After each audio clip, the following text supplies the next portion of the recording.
Hi guys, here we are again. This is Allison Pryor, finishing up a painting that Tanny wanted me to do for her, for you guys. So Tanny is a YouTuber, YouTube student, following my videos.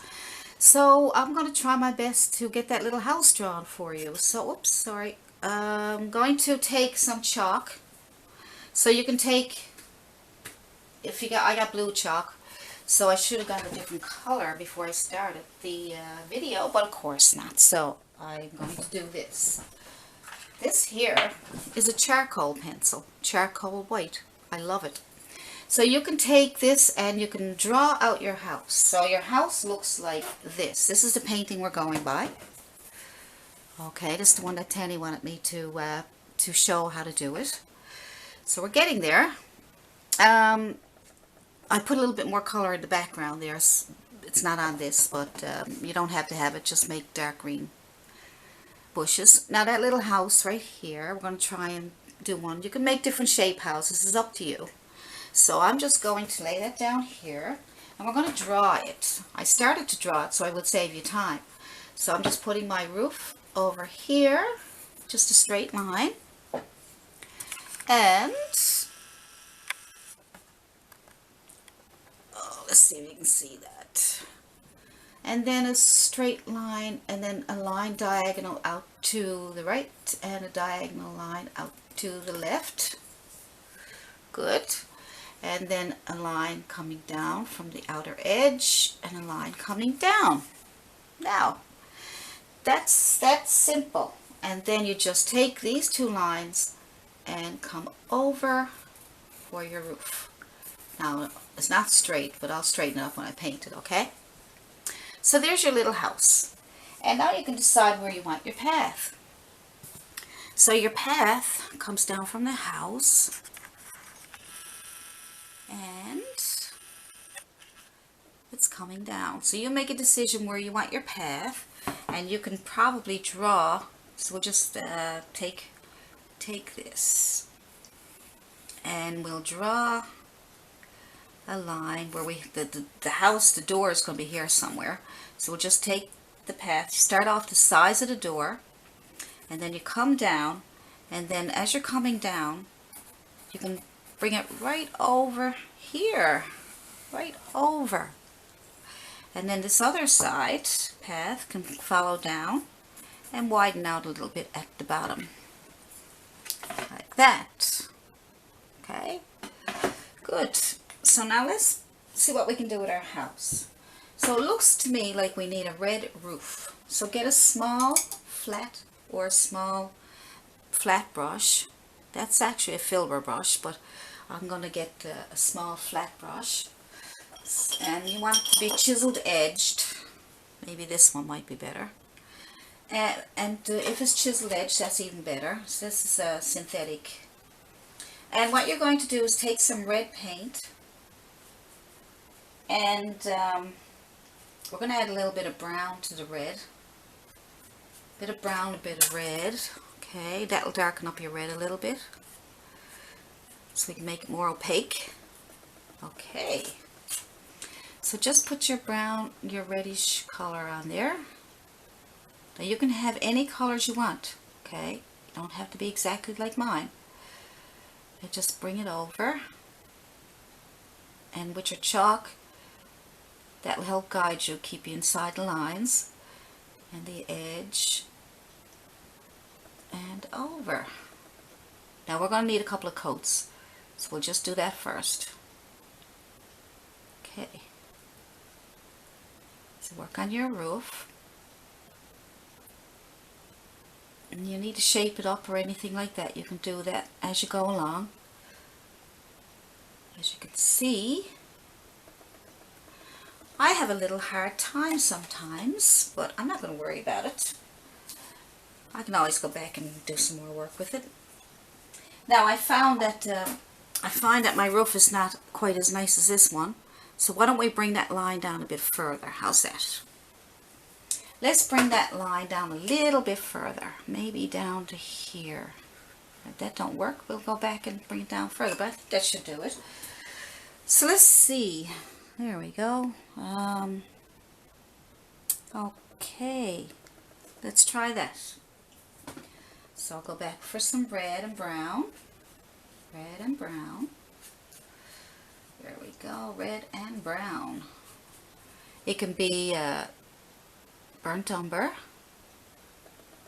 and cad red or crimson red or whatever you have on hand. There's no sense if you see me paint and I talk about colors and what I have, and then you say, oh, I wish I could do that painting. I can't do it because I don't have that. I don't have burnt umber. Just use any brown, and if your brown is too light, just add a little bit of black to it, or you know, or something to darken it, darker color, a bit of blue. So don't worry, whatever you got on hand, just because you're only having a bit of fun right now and you're practicing and you're trying to get trying to learn, and you can only learn so much at one time. I mean, for me to try to explain to you color theory as I'm going along, you're better off going to other videos and learning color theory. That way you can concentrate on what you're doing one thing at a time, right? Okay, so if we need to shape up that roof later, we will. I'm just going to play around with it for a few seconds. I don't want to take up too much of your time. I don't want to get you bored. You guys are so good to me.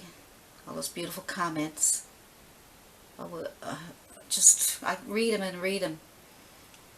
And I try to answer everybody. If I forget to answer or something, you get lost in my emails, please email me back and tell me that, you know. So don't mind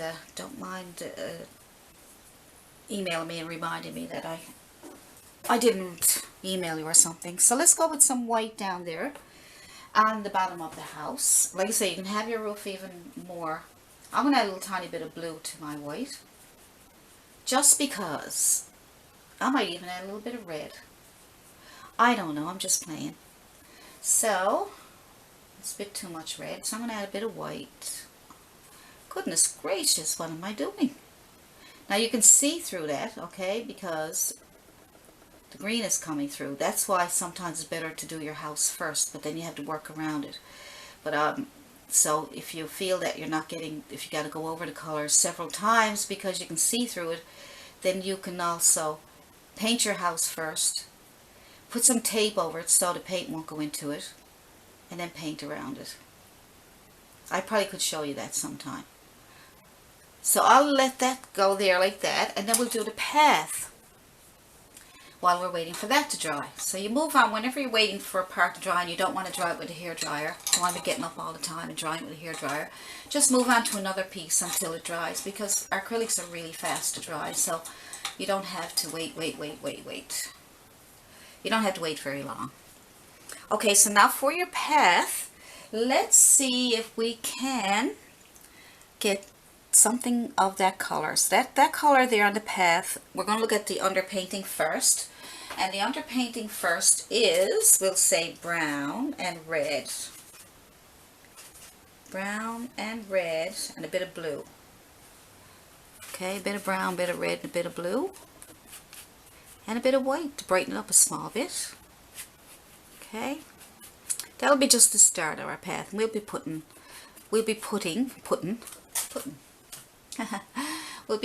highlights on it.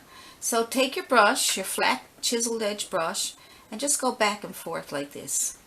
Back and forth, back and forth. Stay horizontal. Stay horizontal. Don't follow that chalk. Go around a circle. Okay, let's get some more color. If you use tube paints, they'll be thicker than this, and this is why I can see through it. And this one, it's a little transparent because that bottle paint is pretty thin. So you can try tube paints. Alright. Now, horizontal, stay horizontal. Still horizontal. Okay. Now, we're getting down to the bottom part here. Horizontal. There we go. I'm just scrubbing back and forth, back and forth. See that? My hand's just going back and forth. And what you can do now is get some more brown, red, and blue, a little bit of white. and go back over that again. Back and forth, and see how it separates, and you still got your underpainting. We'll get a little bit of light up there. It's a little bit of white, a little bit of yellow, brown, red if you want those colors. I'm just throwing colors together right now just to get some nice little colors. Not too much blue, as you can see, that don't look good. Back and forth, yeah. Take that old blue out, don't like that. Now, there we go. So brown, a little bit of yellow, a little bit of red, a little bit of white. Back and forth, and we'll do some more highlighting after. So let's just get a little bit of white in there. There we go. So, and when that dries, try to stay horizontal. When that dries, we'll go back over that after. Go up over your chalk. Try to keep horizontal. See how it tips, and that makes it look off. So keep as horizontal as you can. Alright, we got that much done. We're doing okay. So, I'm going to let you go and practice that much first, and then I'm going to come back and maybe 1 or 2 more lessons, and we should have it finished. So, I'll see you in the next video.